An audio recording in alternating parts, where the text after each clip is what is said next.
Hello everyone, welcome to another episode of Point of Insanity Game Studios, Geekery in General podcast, and actually doing a live recording at Evercon 2018.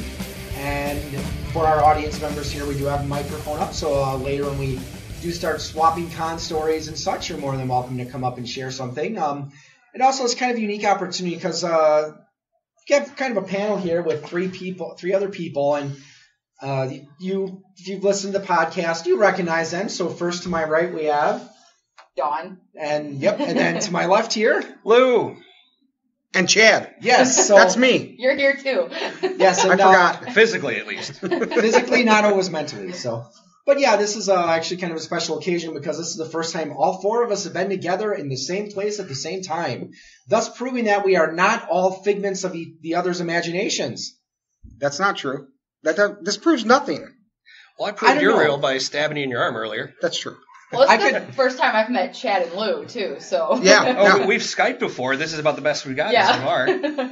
I'm still not sure about Lou. I still think Lou might be a figment. I don't know. You want to punch me in the shoulder or something? Oh, no. Don't ask for that. Okay. So anyways, Off air, maybe. Okay, there we go. So the topic of today's episode is conventions. And all of us, I'm sure, have had our own different experiences with the type of conventions we go to, what we do at said conventions. But let's start with one of the first obvious questions.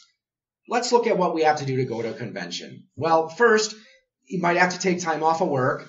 If you're going to be traveling far, you got to arrange a hotel room, so that can be pretty expensive. Usually getting into the con can be kind of pricey too. Getting permission from your significant other if you have one? That can cost you your life if you're not, if you don't do it in the proper way. Mm-hmm. And also, you look once you get in the con, I mean, con food, it's like $3 for a Coke and $7 for a hot dog. So with all the financial investment we do in this just for a weekend or so, why? Why do we like conventions and keep going to these things? Because reality sucks. And it's the same reason we still go to Walmart. It's people watching. Yes. Really? Yeah, well, yeah. Heck yeah. I mean, honestly, people watching at cons is amazing. Between the cosplayers, the people who low-budget cosplayers, which actually are pretty hilarious sometimes, and then just like even the Urukai that were walking by earlier. I mean, that was pretty amazing. Oh, yeah. If you get a really good costume, it's like, wow, that's cool. Yeah, I mean, people watching is one of the things. Gaming, playing games that you don't play on a regular basis. For me, that's one of the biggest things. When I go to a con, I tend to shy away from games that I play on a regular basis, games that I know really well, because there might be that jewel, that diamond in the rough kind of thing out there. And, we were just at a game hall, and Lou found a game. I haven't played it yet, but Lou and Scott, one of our other buddies, you guys found a game that just you guys grasped. Oh, Dragon Age. Yeah. Absolutely. Yes. And, I mean, I played the video game before. I'm not sure if either one of you had. No. I played it for a while, got frustrated, sold it, and now apparently I've been told I should pick it back up again. Which try it again. Which Dragon Age, though? Inquisition. 2? Okay, all right. Well, you have to play the first one. But in any respect, it is backwards compatible. But that being said, no, it's based on the video games, and it's a fantastic role-playing system, actually. And Scott, actually, you're in the audience here. You can attest to that, right? Absolutely. Yep. I haven't played it myself. I don't know. I've heard mixed reviews about it. So, I mean, I think I run into the same problem that a lot of gamers do, where sometimes I have more gaming supplies and more ideas to run campaigns than I have time to actually use them. Yeah. That's a legit thing. Yeah, especially, of course, when you start getting older, you've got, family, children, full-time job. Yeah, it does get a lot harder to squeeze that stuff in. And, I mean, I'd have to say Dawn, what about you? What are some of the reasons that you're willing to go sink all this money into going to conventions just to hang around people? Basically, it's an escape from your 9 to 5, from everything you do. Because for the average person, you're doing the same thing day in, day out, at least Monday through Friday, if not 7 days a week. And then for me, it's just a chance to escape. I'm a big cosplayer.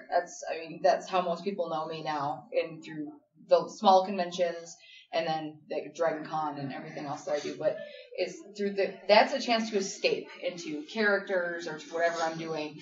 And I leave work behind, I leave family drama behind, I leave home friend drama behind, and I just go and do what I do.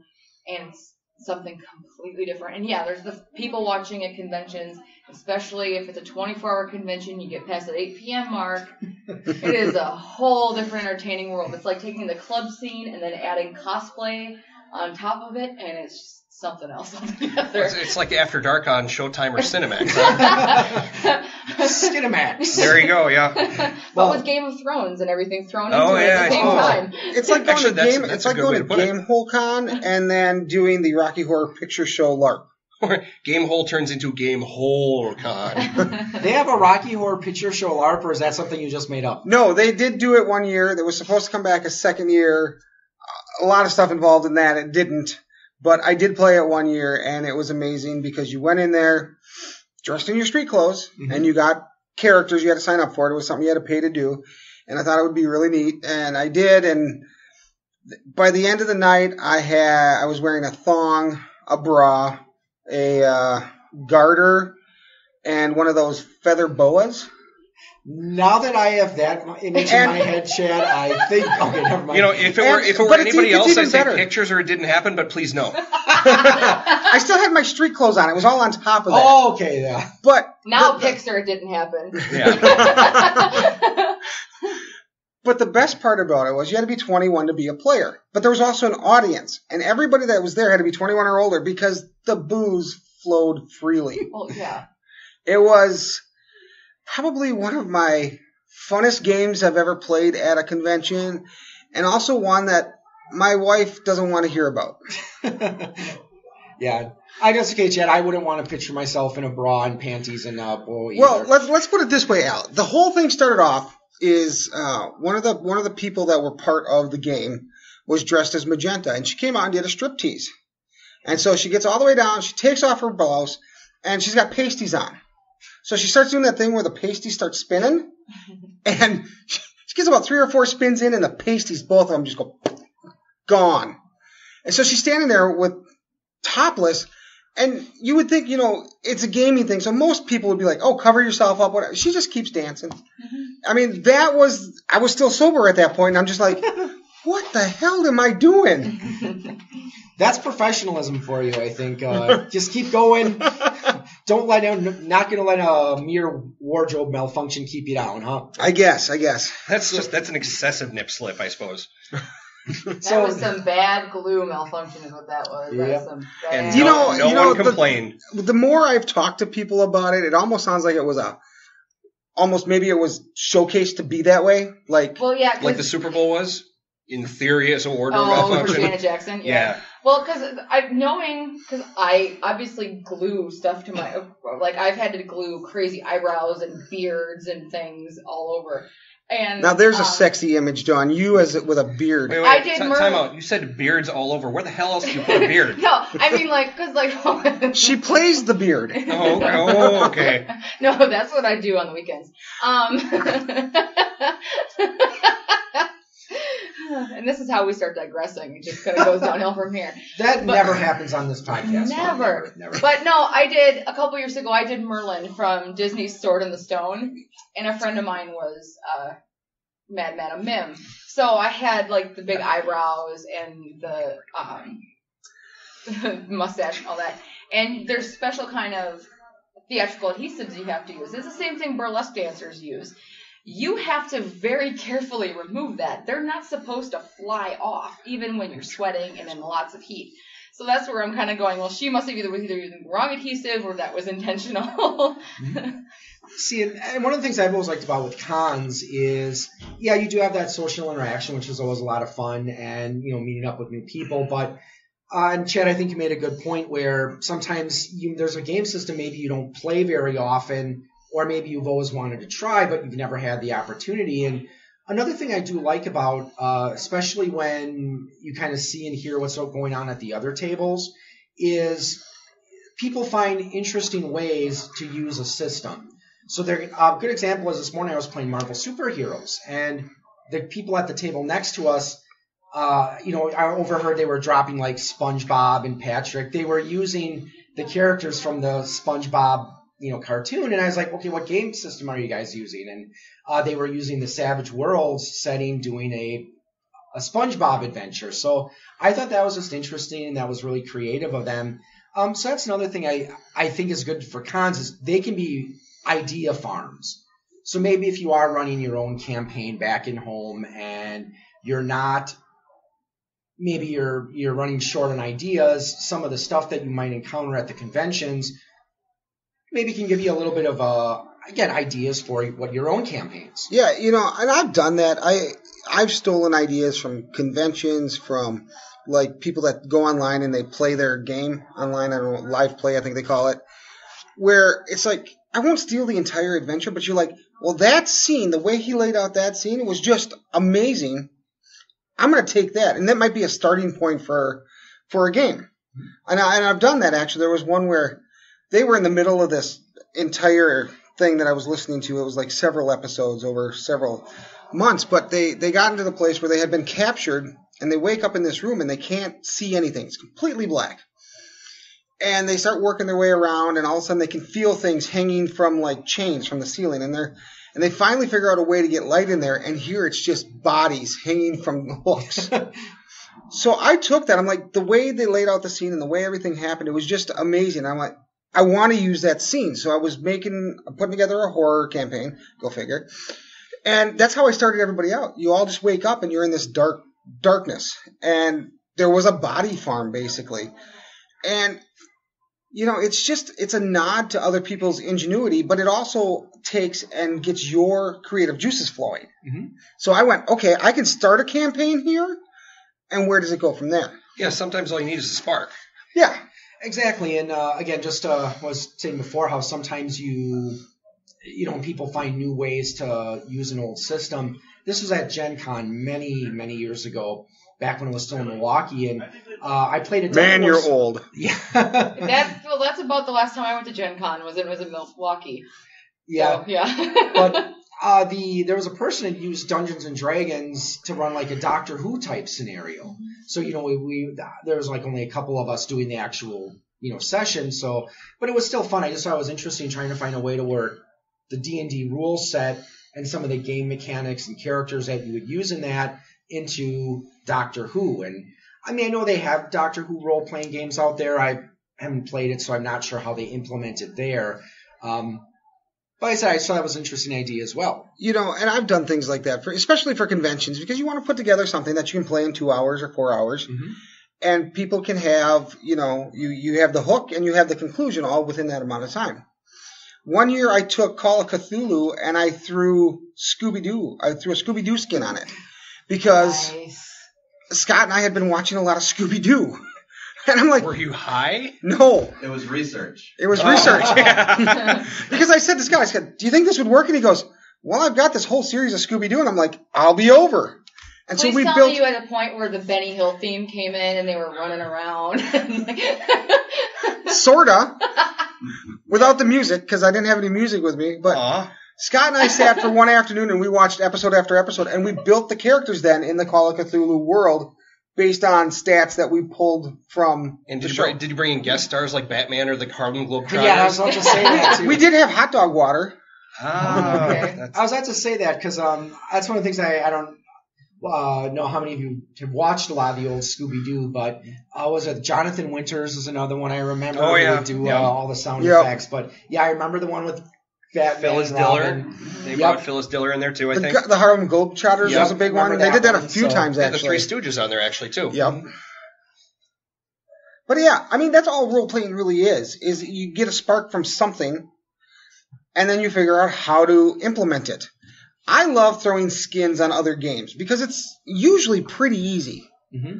You just have to use a little imagination, sometimes a friend, but you can get there pretty easily. And I know this is something we did talk about. I don't remember. It was within like the last 20 episodes or so, but or maybe it was episode Idea Theft, I think, right? That was way back when. But we did one about we did an episode called Beyond the Dungeon where. The thing is, okay, how would you take something like Dungeons and Dragons and move it into other systems, other settings that aren't your traditional swords and sorcery fantasy? So check that one out if you're interested, especially if you're a big D&D player. And I mean, really, I think it's something it's fun to try with any system, not just D&D. Like I know you guys said you were using Call of Cthulhu and using that in a way that you generally don't see. Well, the thing with Call of Cthulhu as a base game is it's a percentile-based game. It doesn't really matter if I'm going to use it as a horror genre. It's an investigative percentile-based game. As long as those are my ideas, I want them to be investigators, investigating something. We can use these stats, and it doesn't matter if I do it as a horror genre, if I do it as a humorous genre. Hell, you could use it and do a medieval game. Mm-hmm. Call of Cthulhu with Care Bears. You could do it. With that scary-ass book from like one of those movies. You remember the Care Bear movie? That was terrifying as a kid. Yes. My Little Pony and the Secret of the Ooze. There you go. Why are you not writing these down? Because I don't have a pencil, but I got them. I got them right here. Lose on it. Oh, yeah. We were playing the What is in Your Con Bag earlier. So what is this? It's My Little Pony and Secret of the Ooze. Is mashup of TMNT. I was going to say, it sounds like a Turtles thing, yeah. Okay. So, and of course, another thing that's always fun is it's always cool when you have people doing all the demos for the different games and as we were saying before, it's always fun how cons are a great way to get exposed to game systems you may normally not have played. So, and of course, we do have the microphone for audience participation. If anyone wants to come up and add something, please feel free. But what about, are there any game systems that you were introduced to at a convention and then later on you said, hey, I'm going to go get that book and had a chance to actually play the game? Okay, Chad, yes. Call of Cthulhu. Okay, I found it at a con. Okay, cool. So recently I played the Fate system, actually Fate Accelerated, and I really, really enjoyed it because the guy who ran it he was actually, I think, a gaming and BS guy. And it was just so much fun. It didn't help that I won the book, but I would have bought it otherwise. Yeah, Fate's one of those systems I want to try someday. I've never played it, but I've heard a lot of good things about it. It's pretty simple. I mean, they've got like the full regular Fate, which I think it's like an 1.5 inch thick player's guide. Mm-hmm. But the accelerated one is like literally like maybe 3/4 of an inch thick. It's super tiny. It's another one. Sorry, I had to interrupt here, but another one that I ran into was BRP, Basic Role Playing. It's done by Chaosium. Okay. It is super ass simple. I mean, character generation takes 5 minutes if you know what you're doing. It's percentile based. Everything's die 10 or percentile. It's another really simple system out there that you can put any skin you want on it. Mm-hmm. And that's what was neat about Fate too, is the dice are either blank, a plus, or a minus. You go for the most amount of pluses and the least amount of minuses. Percentile is difficult. This is like even way less than difficult.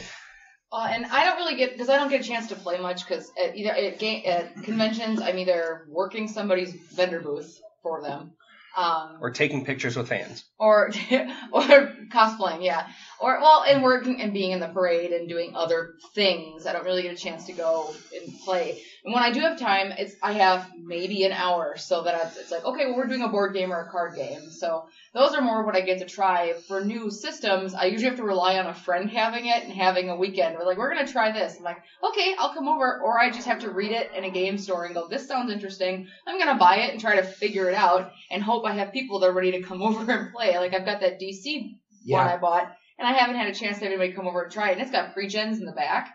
Like, because it's you play as the superheroes or as the villains, so it's got and I want to try it out, but no one's had time. Yeah. Everyone's got kids, and no one has time to come over and play, but I want to try it out, and it's basically just a D20 system, so. Yeah. A couple of ones that stick out for me, Geeks the Convention, and it's a card game, so I don't know if anyone's ever played it or heard of it. And the thing that's funny about that one is there's cards that are supposed to simulate things that might happen at a gaming convention. And what you do is you play a card against a friend, and if they don't have a card that can counter it, they lose one of their geeks, and once you lose all your geeks, you're done. Another one my wife actually picked up, Fuzzy Heroes. That's a bit of okay, so a couple people nodding. Because my wife was just walking through the exhibit hall, and she saw a table where someone had a bunch of toys on there, and it's like, well, what game is this? Fuzzy Heroes, and she. That one, unfortunately, we did pick it up, but we haven't had a chance to really play it as much. So I just thought it was a cool idea how, you take your toy, and your toy is what determines the stats for your character. Knowing your wife, I can see her doing that. Yes, she would. Yeah. Does anybody have any opinions on that game? Chad, do you have an opinion on that game? Okay, based on that scowl on your face. I have no opinions at this time. I call bullcrap on that. You have no opinions you want to share at this time. I have never played the game. I have seen it playing. I have seen it out, and it just reminds me of furries. Okay. There's one I saw that I picked up called Ghosts Love Candy, I think it is. It's a Steve Jackson one where basically you have to scare the kids to drop their candy but not scare them so much they take it with them. And it's an adult game for kids. And haven't tried that one yet, but it looks rather interesting. I have several Steve Jackson games that are all signed to me. A friend, he was signing somewhere, and then she got them all autographed and then sent it to me. I have not got to play any of them because, again, nobody has time to play games anymore. So I have a closet full of stuff that hasn't been touched in a while. Take a moment here to open up the mic if any of the audience wants to join in here, because we do like to do this as interactive. Anyone here have a game that maybe you did just happened to play at a convention off the fly and ended up picking it up, and it's like, hey, that's pretty cool. Or another thing, like I said before, where you had the person that was using Savage Worlds to run a SpongeBob themed adventure, which don't know if that would work for a long-term campaign, but that's another thing that's cool about con events, since they are designed to be just one-shot adventures that take maybe 2 or 3 hours or maybe 4, you can do these crazy, goofy things that you probably wouldn't do in a long-term campaign. So if anyone wants to come up to the mic and share any game systems or maybe any ideas you got for your own campaign. All right. Well, this is Scott. With the exception of the Dragon Age game that Lou and I went in on, pretty much all of my con purchases have been card games. And usually it's because I ran into the designer in Artist Alley or they were a special guest, and I got to play with them. So the one that I picked up that I think is probably my favorite is called Legends of Draxia. It's by Mythica Gaming. I loved it so much when they released the Kickstarter for the second edition, and they're now expanding it from just a card game to a board game and an RPG. So I got in on the Kickstarter with that, and I got all sorts of special bonuses coming. Yeah, and that's actually how my wife got into the convention. She, played it with the designer, and I think she got like a Geeks T-shirt that she had autographed too. But still, okay. That made me think of something, because when I was at, was it not 2017, it was either 16 or 15, I was walking around like the Artist Alley area, and I ran into, it's a Dragon Con, and I ran into somebody that it was a designer of, not so much a system, it was a part of a system you could incorporate into any, like, RPG basically. The whole point was it was an inclusion for any, like, GM that wanted to kill the party.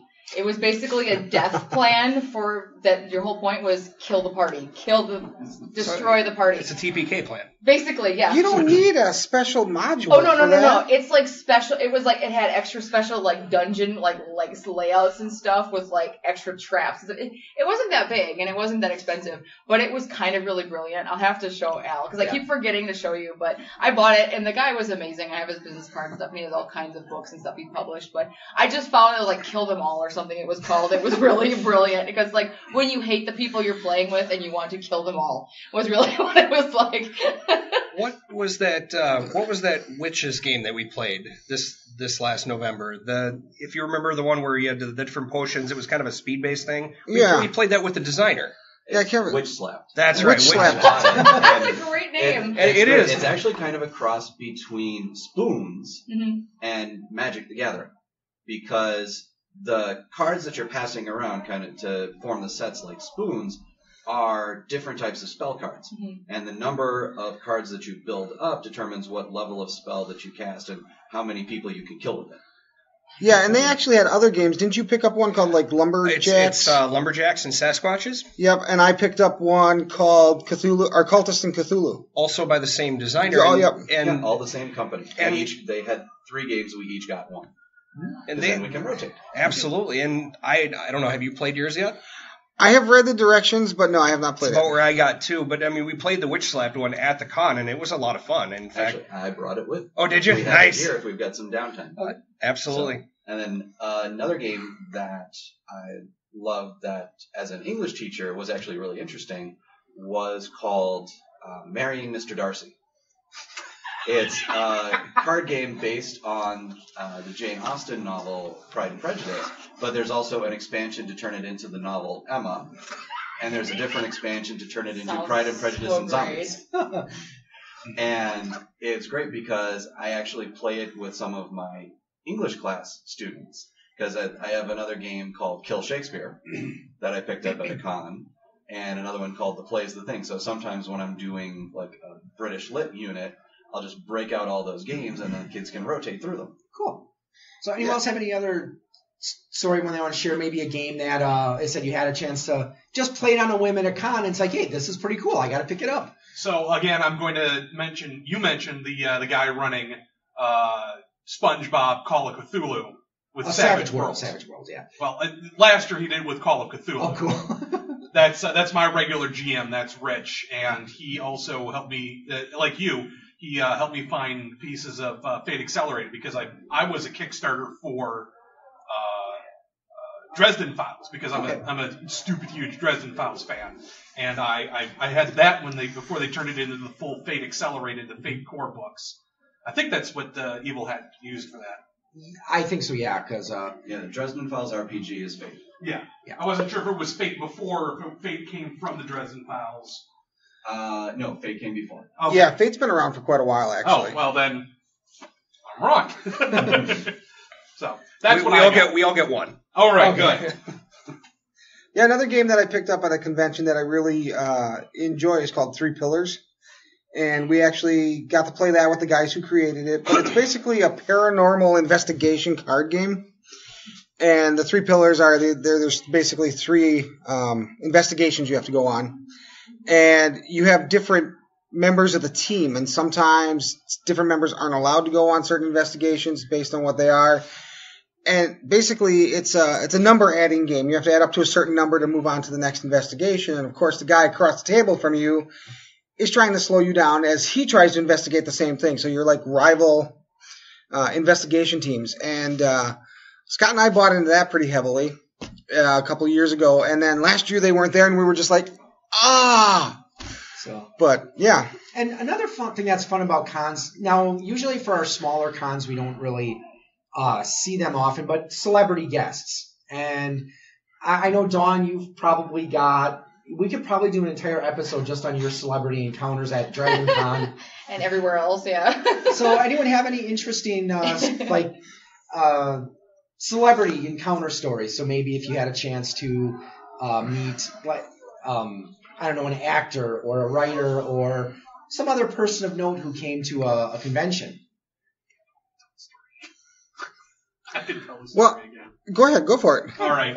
So now it's going to be on the record, I guess. The year I turned 21, I went to ASEN, and at ASEN, this was just the year that Rooster Teeth was starting to get, a little bit bigger. They had just finished off the first couple seasons of Red vs. Blue. They came out there for a talk talking about how I think they were a little confused as to why they were actually at an anime convention, why they were invited to an anime convention. Because it's machinima that they were doing. Yeah, it was machinima, and Well, and all conventions are gradually becoming multimedia conventions at this point anyway. So for the listeners who don't know, the Rooster Teeth guys used to be an outfit called drunkgaming.com, I believe.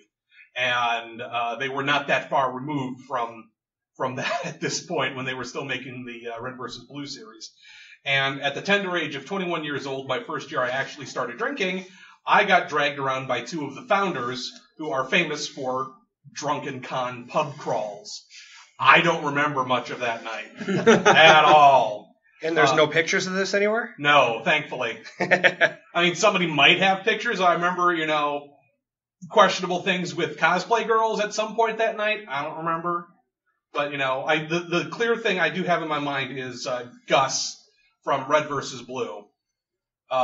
Me and him riding up and down in the elevator at the convention center in Rosedale, just pushing buttons and going up and down the floor. And anybody tried to get on, we'd yell at them that this was our elevator, get off the elevator, and we just keep going up and down the elevator. I remember that much. And then I remember waking up at 11 o'clock the next morning with all the members of my anime club from college really mad at me because I was snoring really hard all night. Okay, so yeah, unfortunately, I don't really have any. I do go to the cons. I do actually have the notable celebrity guests. I haven't really been the kind of person I don't like wait in line to get my picture taken with them. So unfortunately, I don't really have any celebrity encounter stories to really contribute. I said, Dawn. I don't wait in line. What are you talking about? So Dawn, I know you've gotten a few over the years, so. Well, and I've told so many of them on your show already. That's the thing. So. Well, how about who's your favorite? Yeah. Of the ones I don't know at this point in a comfortable manner, I'll say, okay, so Amanda Connor. So we'll say that. Anyone who reads a lot of comic books may be familiar with her work. She recently did a lot of work on, she's still, I think, drawing on Harley Quinn right now. And she was drawing on Starfire. She and her husband, Jimmy Palmiotti, does a lot of also work in DC. And so I went to go get my Starfire #2 and my Harley #2 autograph. Now, most comic artists will sign stuff for free. And I say issue 2 because most people don't know if you comic collect as issue 1 is not usually the one that's going to make thousands of dollars later. It's usually issue 2. That's the one they don't do most reprints on. So if you don't collect comics, you probably don't know that. And so I was going up to get the autograph, to get those signed, and I had them both out, and I was just pulling them out, and I was talking, and Amanda Connor is wonderful. She is just an absolute darling to talk to. All of a sudden, the power in the Marriott Marquis, which is like 53 floors high, and I'm in the basement, gone, out, dead. And I'm sitting there, and I'm trying to have her sign the Starfire, which also Jimmy had done work on. And I didn't see Jimmy, so I didn't even know he was there. Well, the power's out. And I'm like, what do I do? Because I'm standing here in a pitch black basement of the Marriott Marquis in the comics and pop art alley. There's no power. And I was going to have her sign it. Well, I can't expect her to sign it in the dark. I don't know when the power's coming back up. She asked me, she goes, do you have a flashlight on your phone? So she was still ready to sign everything, which I obviously didn't expect, but that was really, I'm like, oh, okay, yeah. So I'm fumbling on my stupid iPhone to get the flashlight out, and I have the flashlight out, and she's signing it, and all of a sudden she goes, hey, Jimmy. Well, her husband had been behind her the whole time. I didn't even know, so I got both of them to autograph both books at the same time. And then just as everything was going back up and they're closing up, the lights came back on, which was kind of really cool. So I got to meet both Amanda and chat with them and shake both hands. So that was one that has not been shared on your show yet. Okay. Not one of the more dramatic ones. Not my yelling at Adam Baldwin story, no. Okay. So Lou. Well, there's really two for me. One of which, I mean, he's kind of I'm going to use finger quotes, local celebrity. Oh, Lou, I'm not a celebrity. I'm fully aware of that. Oh, okay. And he wasn't talking about me either. No, you're not local. I am. Ooh. 90 minutes is local. Well, okay. Now, did you say local or local? Local. Or yokel? No, yes. No, actually, Tim Seeley. Chad and I both went to college with him at the DW in town here, and he's written for He-Man. He's done X-Men, and he did Revival, I think, which is like kind of a Wassa-based zombie one. And selling really well. Yeah, and Hack Slash, which sold really well when it was still active. Movie too. Is it? Yep. That's what I've heard. Yes, it's in the works. But I remember I went to school with him, and then he was here last year and met him. I met him at the local comic shop, a gaming shop too. So because I went to school with him, I wasn't really starstruck per se. However, when we both wrote for the student newspaper, I still have those from when I was in school in the late 90s. So I had nerd. Really? We're going to start throwing stones, are you? But no, I had him sign his original art because it was stuff from back in the 90s, and he's like, oh, wow, this is terrible. I'm like, dude, no, it's not. I mean, you should see the stick figures I draw. But my other one actually was from Gamehole this last year. I've always been a big fan of Munchkin.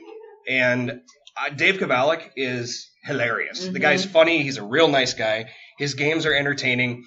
And he ran a couple. We played Cash and Guns, which was a lot of fun. And then Scott, you were part of that too. We went to the what was the official name for it? Extra Life. There you go.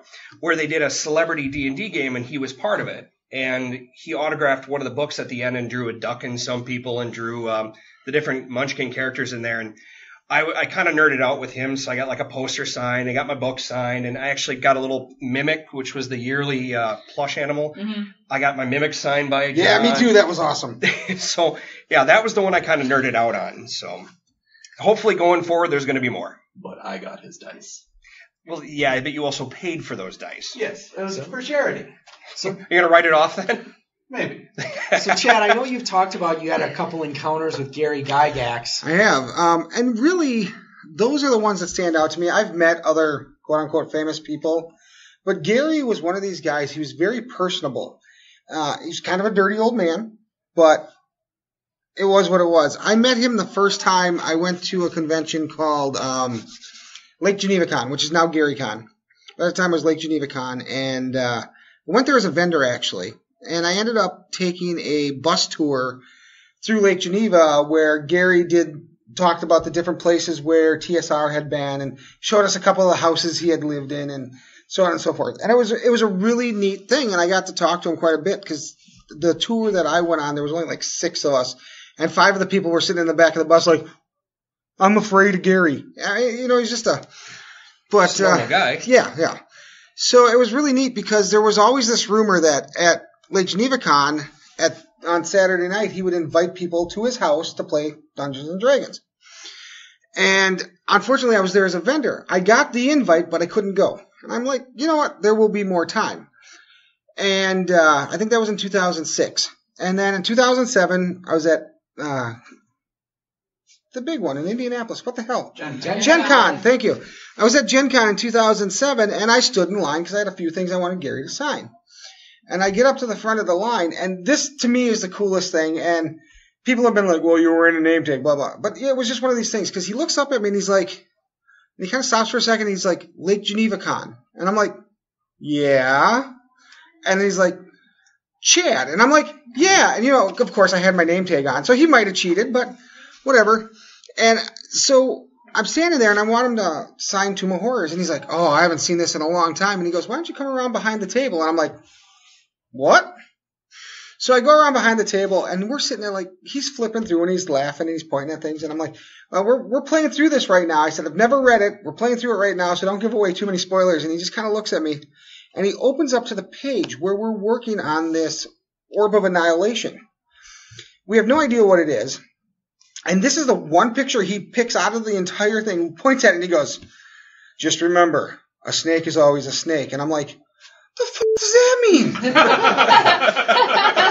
And he just kind of chuckles to himself. But we're sitting there like 20 minutes, and finally I said, Gary, what about? He's like, nah, they'll wait.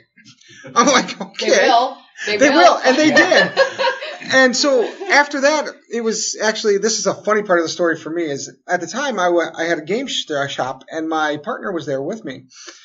And I saw Gary, we were walking through the vendor's hall, and I saw Gary, and I said to my partner Adam, I said, hey, you want to meet Gary Gygax? And he's like, whatever, dude. I'm like, come on. So he kind of follows me over there like, I walk over there, I'm like, hey, Gary, how's it going? And he's like, hey, how's it going? I'm like, this is the guy I was telling you about. This is Adam. And his jaw just, and I'm just like, to me, that will always be the ultimate, because it's like, I had met Gary. I got to know Gary pretty well in the last couple of years of his life. Unfortunately, he passed away in 2008. Yeah, it's about that. So it was, it was sad when that happened, but I always felt honored that I got to know him, and talk to him, and he remembered me. Yeah, and I had a chance to meet him once. When I was at Game Fest in 2005, because after Gen Con had moved to Indianapolis, there was another organization. They were trying to set up something to replace it. Again, just called Game Fest. And he did a seminar there where it was a Q&A, and people would talk to him about Dungeons and Dragons, a little bit of the past, where he thought it was going. And my friend and I, Dan from the Radio Free Borderlands podcast, we had arrived early. And, we just sat and chatted with him a little bit. Small talk, but nothing as good as your story, but he seemed to me anyway like a very down-to-earth, approachable person. I think a lot of those old-time writers were like that. I mean, I've met Frank Metzner, decent guy, kind of full of himself, but a lot of artists tend to be that way. I never met Dave Arneson, which is one I wish I could have at some point, but never did. But I think a lot of the older RPG writers, you get back to your TSRs and your early Chaosiums, people like Sandy Peterson, things like that. Those guys all seem to be really down to earth because they created this industry around stuff they liked, you know. And the fact that you like their stuff, they're cool with that. Yeah, and again, it's just as a content creator myself who has done a lot of writing. Yeah, trust if you want to get on a game designer or an artist or a writer's good side, just tell them you like their work. Trust me, it means a lot. But let's talk about a side of the convention that most people don't really get to see, and that's being a vendor, an exhibitor. So this is something I know Chad and I both have experience with. Now, I've worked Fred's table for like the last couple of years at several smaller conventions, but yeah. Yeah, and then anyone else have any experience like that where maybe you've worked as an exhibitor or a vendor or just you've been on the other side of the table? So, Lou, have you? I bought a lot of stuff, and that's about it. Okay. What I will say about being a vendor is know your convention. Mm-hmm. A story that ties in with the Gary story I just told is we went down to vend at Lake Geneva Con. We knew it was a convention. We didn't know what kind of convention. So we took all of our, at the time it was 3.5. We took all that kind of new to them, what it was really new role-playing. And nobody wanted anything to do with it. It was the one single con that we went to when we were a store where we lost money. Mm-hmm. We didn't even make our table back, let alone hotel and everything else. And unfortunately for a lot of small vendors, yeah, that's something that really makes it a lot more challenging to go to these larger conventions, is the fact that, yeah, if you're paying $200 for, $200 for a table, sometimes you're lucky if you make that back, but then you got to consider the other expenses, lodging, travel, food. The extra guy I took down that I paid for the weekend to help at the table. Well, and my advice, actually, having worked several like anime conventions, multimedia conventions, and stuff like that, is always, if you can, what we learned, I mean, even though Kristen's been doing it for a while, is my suggestion is always, if you've never done that convention before, go as an attendee and get a feel for it. Because I have friends that vend like homemade plushies. I have friends that vend art. I have friends that vend like all kinds of stuff. And what they run into is they'll go somewhere they've never been to before and not make their table back, but they didn't get the feel for it. They're like, well, it was this kind of convention. I'm like, yeah, but did you know what the feel for was of the crowd? Did you know what they liked to buy? Did you know anything about any of this before you went into it? So if you don't have an idea maybe they generally work. I mean, generally the crowd favors a lot of plushies, or maybe they don't, or maybe they favor the art. If you don't know what you're going into, you may not make your table back. So it's like you need to know. That's exactly what I was getting at. It's like they all played first edition, second edition. Mm-hmm. They all played, sword and sorcery. All this stuff that we didn't carry in our store because that's not what our clientele wanted. So it was like we sold a few sets of dice that entire weekend, and that was about it. But the thing is, too, there's a two-pronged attack to it. I mean, you gotta derp. You got to know what people are going to buy, but you're not going to know that until you go there. But then also, the website of the con usually tells what other type of vendors are there. So, if you go in there being a vendor of, let's say, solid dice, that's all you do is dice, and there are 100 other vendors doing dice, you better have something that is really out there that's better than all of those other 99 vendors. But you won't know who's going to be there until after the approvals have gone in and are up on the site. You usually have to apply for that like almost a year in advance. Right. So it's kind of like, that's where I always say, if you either know somebody who's been going to that convention and can get you that information in advance, or go as an attendee once, even just for one day, and get a feel for the vendor hall, just so you know. Because otherwise you sit there with nothing to do, like... Because Kristen has 3 tables now, like 3 stalls along, and like 1.5 of those is like stuff, like scale mail stuff that's been made and things, and the other is supplies. We sell supplies now, like leather and Warbler, which is thermoplastic and things like that, because we've done the research and we know what people want, and we take these to all these different. But welcome to Dawn's General Store. What can I get you today? oh, and I'm usually working it all by myself because she's usually a cosplay judge now. So Yeah. Just here sitting there with like a blacksmith apron on, and no, I'm in full crazy cosplay standing there. And from my perspective, having been a game designer with a couple different companies, on my own right now, but back in the 90s and early 2000s when I was part of Lasallian Games, the thing that was challenging for us is, being a game designer, conventions are a great way to get your name out there and, get people exposed to your product. So it's one of those things where you got to kind of think, well, it's this short-term, hopefully it's going to be a short-term loss, long-term gain. Because, as we were talking about before, one of the nice things about conventions is it gives people an opportunity to play games that they may not otherwise have seen. And the nice thing about when I was with Lasallian Games, since there were 4 of us, a couple of us could watch the booth while, 1 or 2 of us could go out and run demos. Because let's face it, that's the best way to get people interested in your game is to run a demo and maybe pass out a business card. Maybe they'll come and check it out later. So do you have any vendor stories, Chad, from when any interesting, little sadly, inside baseball, pulling back the curtain? Not really. Like I said, know your convention. Know what you have there in stock. Now, this isn't personally me, but it's like a lot of times you can force a buy from somebody. Like I saw my partner, he'd say like, well, it's the only one we have in stock.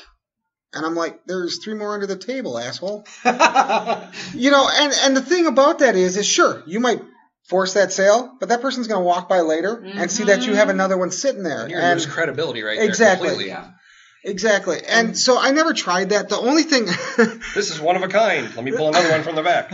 The only thing I ever did... I mean, 2 of a kind. The only thing I ever did, and we were at Geekcon in Madison, and nobody was buying from any of the vendors. It was like, unless the word retro was involved in it, nobody wanted to touch it. Yeah, it's Geekcon for you. So I'm sitting there, and I've got an entire bucket of like 300 white pipped 6-sided dice. And I'm like, they're not moving anyway. I mean, we've had these things forever. So I put the bucket out there, and the second day on, I'm like, retro gaming dice. And I slapped it on there, 50 cents a die. I went home with 38 dice. Wow. It was like, they're like, retro? And it was just like handfuls. And I'm like, came out of a Monopoly game. It's just, not related, but not really. It's kind of like when you got something that you put on the saying for free when you put it on the front lawn and nobody takes it, but then you say for sale and somebody steals it overnight. It's the same thing. You put retro on it, and it's just people just gobble that stuff up nowadays. It was crazy because I went back. I got back to the shop and I'm unloading everything, and Adam kind of picks up the big. I mean, we had like one of those big like Cheeto, like plastic Cheeto barrels full of these things, and there's like a bunch in the bottom. And he's like, "Where are all the white dice?" And I'm like, "Sold them." He's like, "No, really, where are all the white dice?" Now, of course, another reason we all love going to cons is gaming. Playing different, whether it's a game that you've played before and you just like playing every now and then, or learning something new. Anyone have any good gaming stories from any good gaming sessions? Kittens in a Blender. Okay. If you've never played Kittens in a Blender, it's a really quick. You can learn it. That's a game? It is a game. That sounds hilarious. It's a card game. I should have brought it this weekend, honestly. It's a card game you can learn in under 2 minutes. Okay. The rules are so simple. It's pretty. I mean, my nephew plays it, and I got it when he was 9, and he's 11 now. It's super simple. Oh, we might have some problems with it then. But the whole point of the game is to either to save your kittens and blend everybody else's. That is the purpose of this game. It's delightfully macabre. So we had our roommates at CasidaCon was a little drunk. He was a little drunk, and he wanted to save all the kittens. So he kept getting mad at us. And I'm like, Isaiah, don't play this game with a nihilist. Because I was like, you know what? I'm throwing mine in the blender. We're just blending all the kittens. And on the floor going, you monster! Okay. Blend. So, Lou. Well, the witch slapped one was a lot of fun to play, especially with the designer, because we were playing it in such a way that I think she hadn't really realized that you could play yet. So we were doing things. She's like, "Wait, what? No, you're not supposed to do that." But no, actually, my Fate experience was pretty hilarious because Fate is kind of a run it as you go type thing where you do a little bit of dice rolling, but it's more narrative. So like, as long as you can explain what you're trying to do, you can get it done if the DM allows it. So my character ended up going. What is that huge critter that was in the? Oh God, it's got some weird French sounding name. You told me what it is. Huge jaws came in, kind of whatnot. But in any respect, my character was a pirate half demon somehow. So I ended up taking and flying way up in the air. I had like claws about maybe a foot long out of each fingers. Yeah, I have a Sarlacc pit. What are no. you talking It about? actually looks like that. It sounds like that, but it's called something with like a Q. What are you talking that's about? That's why I wrote it down, is because I don't remember the name of the damn thing. So I ended up flying way up in the air and kind of doing like a drill claw thing from Marvel superheroes, going through one eye, out the other, end up having an eyeball on my arm, which I turn into an eyeball buckler that fires holy light to heal people. And the way I explained it, he's like, "You win," and he gave me the book. So I was pretty happy with that. You know, I think my best game is actually one I ran at a convention. It was, I'm trying to remember the name of the con, but it was in Eau Claire. Someone help me here? Eau Claire Con? Sure, we'll go with Eau Claire Con. No, not PlatteCon. That's in Platteville. No, it wasn't at Platteville, but it was in Eau Claire. But anyway, I'm at this convention and I was vending, so they ran until like 3 in the morning, 2, 3 in the morning, something like that. And I'm like, so how can I run a game? Because at that point I was really big into running. Like that's all I wanted to do was run games. And so I ran a Call of Cthulhu game that started after the vendor room closed. So I ran from like 10 o'clock at night to 2 o'clock in the morning, all 2 of the 3 nights of the con. And I had a table of 8. And all 8 came back the second night. And so it was a 2-night thing. And at the very end, basically what happens is they fight their way out of this underground tomb. And there's a bad guy working against them. He's trying to raise Cthulhu. Well, Cthulhu just kind of rolls in his sleep and projects himself. So as they're running out of the opening of this cave, Cthulhu like materializes in front of them, and they run into his maw.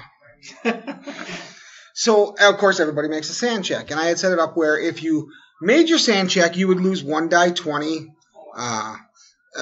sanity based on the fact that I wanted everybody, regardless, to have either temporary or permanent sanity. So I had a table of 8, and they split 4 and 4. 4 made it, 4 failed. And if you failed, I made you roll a die 100 sanity loss, which is what the book says you're supposed to do. So they do it. They split up. I'm like, all right, first I'm going to roll the ones for the people who made their. And I'm like, I'm rolling a die 20, and I'm rolling 16, 17, 19, 19. I'm like, hey, that works. That's good. So then we get to the 4 that failed, and I got die 100. And the lowest roll that I had on a die 20 was still higher than the highest roll I had on percentile. Awesome. So they're all sitting there like, wait, we failed and we did better than the guys who made it? So luck of the dice, my friend. Yeah, exactly. I was like, my dice hate me. But that was probably one of my favorite ones to run ever, because not only did I get all 8 people back at a convention, which is huge. Yeah. It was like, as a DM, that kind of gives you that bit of, you must be doing something right. Validation. Yeah. Your COC story reminded me of last year. I can't remember if it was you or if it was Brian that was running that one, where we had the people were falling through the floor. That was me. Okay. Yeah, there was a couple people fell through the floor, and another guy wanted to go down to try to help him. He fails his roll, falls on a guy, breaks his neck, and he rolled 100. And he kills the doctor. He kills the doctor, so the rest of us are just like, the cop goes down, freaks out, kills himself, and the rest of us are just like, screw this. Yeah, like 3 people just... You shot... Oh, that's right. Come tell your part of the story. So, we had this. It was a Call of Cthulhu game, and my character had slipped in between dimensions and saw these creatures. Oh, that was a flying. different game. That was That's a not the different same game. Yeah, so saw the creatures flying, and I stepped back out, and we're just like, "Where were you? You were gone for like an hour or so." And I'm like, "I was only gone for a second." But I said, "There are these things coming," so I got a flare gun. That was the only weapon I had. One of the other party members decides to go through first. So I'm like, all right, he goes through, I go through it, and I say, as soon as I step through, I fire. I failed so badly because when the first guy went through, he stopped. So I stepped through the portal with the flare gun drawn and end up with it basically pressed against the back of his skull, and I pulled the trigger, and I maxed out on my damage. I blew the top of his head off and lit his neck stump on fire with the flare. Yeah, You just get somebody with a strong, carry him as a candle. I'd have to say one of my favorite. I used to do RPGA events where sometimes I would run, sometimes I would. No, they're not that bad, Scott. But sometimes I would run, sometimes I would, judge them. And I was a big fan of the Living City. One of my favorite ones, we had an adventure where the party consisted of a dwarven fighter, an elven diviner, and 4 swashbucklers. Oh, Jesus Christ. And guess what type of enemies we were facing in that encounter? Mostly undead. So it was fun because, of course, the 4 swashbucklers were trying to outdo each other all the time. We were at an inn on the second floor. My character was on guard, and that's when we noticed this horrible smell because there were gas that were in the street. Because you shit I yourself? thought you meant there was a whole bunch of gamers here. No. Flu. So anyways, but so I wake everyone up, and now, of course, there's people being, my character was chaotic good. There were characters on the street being, innocent civilians being hurt. I could run out the room, go down the hallway, go down the door, come out the front of the door. That would take too long. So How fun is that? Yep, exactly. Jumped right out the window. And the next swashbuckler who got up, he decided he was going to one-up me. Didn't bother to put on his clothes or armor, butt naked, grabs his sword, grabs his dagger, jumps out after me. But that was a fun one just because, like I said, we had the 4 swashbucklers always trying to outdo each other. And, I mean, really with the living events, I'm not sure if they still do them. But it was always a challenge because the way it worked is you had this marshalling area. And if you had some friends that you were with, you could always say, I'm going to be with them. But a lot of times I would go to these events and I had no idea who I was going to be with. So sometimes you had parties where it was lopsided, where I was the only fighter and everyone else was like a thief or a wizard or a cleric. And occasionally you do manage to get a really nice, well-balanced party. But I guess that's part of the challenge. You never know who you're going to be working with. Well, in any convention game where people bring in characters, or I have done it where I've set up like a 6-hour slot so there's time to make characters, you can never guarantee that balance, which is why now I tend to do pre-generated characters. I prefer going into games where there's pre-gens just because first of all, especially if it's something where I'm maybe not too familiar with the system, I don't want to have to plan out and be prepared for something that I'm not sure what exactly is going to happen, or try to come up with something there in a time constraint. It's just, I'd rather have the pre-gen and just be ready to go. Yeah, the couple times where I had people make their own characters, I've learned if you're going to do that, have them make them before, you give them the rules, have them bring their characters, which would be like a RPGA type setup. But yeah, pre-gen characters are the way to go. Yes, it's annoying sometimes to sit down and make 8, 10, 12, 15 characters so people have a choice of what to do. But now, in a lot of times, you can just go out online. You're like, I need 15 D&D characters level 6. Boom. And there's generators, or there's ways to do that. It's not like back in the old days where you would do something, you're like, I got to make 15 characters. But, all right, we got audience participation. I actually have a funny story from Gen Con about pre-generated characters. First, I have to say, Scott, you've been up here several times. Are you the only person in the audience? Currently, we've had... We don't want people to know that. Okay, we had some people, but they had to leave. We've had an ebb and flow of interest as the day has gone on. Leave it to the teacher of English language to use fancy schmancy terms. Yes, but keep in mind that like another row of games started Yeah. going like 15 minutes ago. So, and thank you for that reminder because that actually plays in. Yay! So, messed up in reverse again. Yes. So I was playing a 4th Ed Champions game, and the GM was actually from London. He'd flown over to Indianapolis for the game. This was, I think, the second year Gen Con was in Indy. And what he did was he flew over, and one of his regular players had flown over with him and was kind of helping him run the game. But he took all of the characters from his gaming group in London and brought them over to run an adventure. And we didn't have enough players, so I ended up playing 2 characters, one of whom was the magic user. And the party was loosely based on Marvel's Knights of the Round Table, like with Captain Britain and all of that. So I was playing this wizard, and the wizard, all of his powers had this limitation, which was called incantations. Basically, to cast any of the spell, he had to say the magic words and whatnot. So I'm sitting there doodling as I'm going along, so I'm looking at all the powers, and I'm like, okay, and I think I had just read Piers Anthony's Phase series, and the Blue Adept, one of the main characters, had this limitation that all his magic worked off rhyme, but he could never use the same rhyme twice. He had to come up with a new poem every time he wanted to do something. There's another Marvel character that's just like that. It's Nico Minaju, part of the Runaways. Yep. She can't use the same Spell. spell. She can change the word, but the spell it has to be different. Like it can be different language or whatever. But yeah. Yep. And so I was writing down all these little poems that I was going to use each time I cast a spell, so that I'd be ready to go with it. And the 2 guys from England kept talking to one another, and then one of them goes out and comes back with one of the Gen Con staffers who's got this little video camera, because it was before smartphones, so he couldn't just record it on the phone. And I'm like, oh, okay, maybe we're doing promotional video or whatever. So the guy just stays there and he records us for like 20 minutes. And I did a few of the spells and whatnot. And then the guy turns to him and says, that's great, thanks. So he stops the camera, takes the tape out, hands it to him. And I'm like, what was that for? And he said, the guy who normally plays this just mumbles stuff. So we're going to take this back to him and show him how he's supposed to play his game. Well, I think that's going to wrap up today's show. So I'd like to thank you all for listening, and have a good evening or morning or afternoon, whatever it is, wherever you are, and happy gaming.